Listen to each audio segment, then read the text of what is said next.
আসন্ন ফুটবল বিশ্বকাপের আসরে ফিফা হলুদ কার্ডের নিয়মে একটি গুরুত্বপূর্ণ সিদ্ধান্ত নিতে যাচ্ছে, যে সিদ্ধান্তের ফলে প্রতিটা দল এবং খেলোয়াড় অনেক উপকৃত হবে।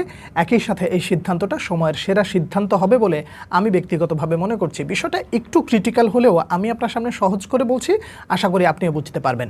প্রথমত, আগে যে নিয়মটা ছিল সেই নিয়মে বলা হয় যে একজন প্লেয়ার যদি দুটো হলুদ কার্ড পায় তাহলে তিনি পরবর্তী ম্যাচ মিস করবেন।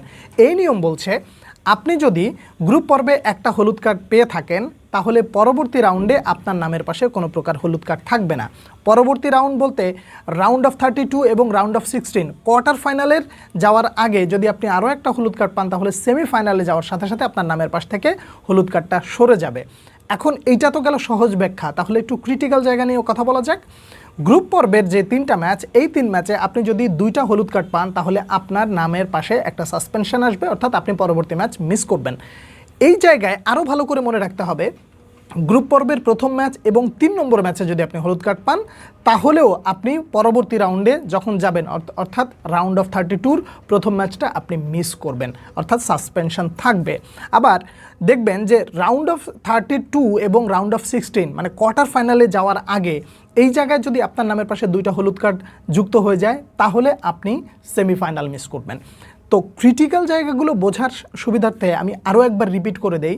গ্রুপ পর্বে অর্থাৎ আপনি যে প্রথম 3টা ম্যাচ খেলবেন এই 3 ম্যাচে আপনার নামের পাশে 2টা হলুদ কার্ড থাকতে পারবে না। একটা হলুদ কার্ড থাকলে পরবর্তী রাউন্ডে যাওয়ার সাথে সাথে সেটা রিমুভ হয়ে যাবে।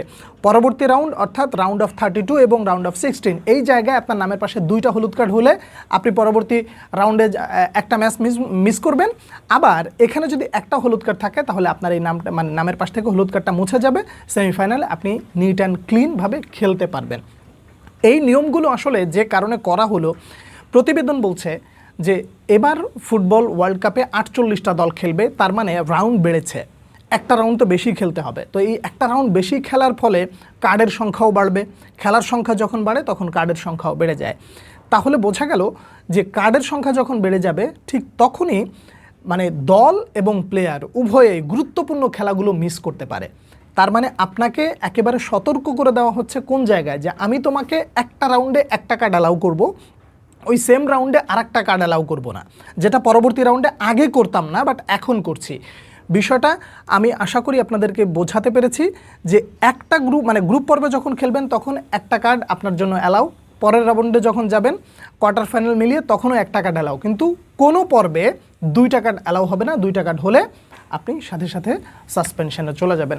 আশা করি আমি আপনাদেরকে ভালো করে বোঝাতে পেরেছি। আপনারা যদি না বুঝে থাকেন তাহলে আপনি আমাকে জানাবেন এবং এই সিদ্ধান্তটা আপনাদের কাছে কেমন লাগছে সেটাও জানাবেন। এই সিদ্ধান্তের পক্ষে নাকি বিপক্ষে সব কিছু নিয়ে বিস্তারিত আলোচনা করতে চাইলে আপনি অবশ্যই আমাকে জানাবেন, আমি চেষ্টা করবো আপনার উত্তর দেওয়ার। এই ছিল এখনকার মতন আপডেট। পরবর্তী ভিডিওতে আবার আপনাদের সঙ্গে যুক্ত হচ্ছি। সে পর্যন্ত অনেক অনেক ভালো থাকবেন। আল্লাহ হাফেজ।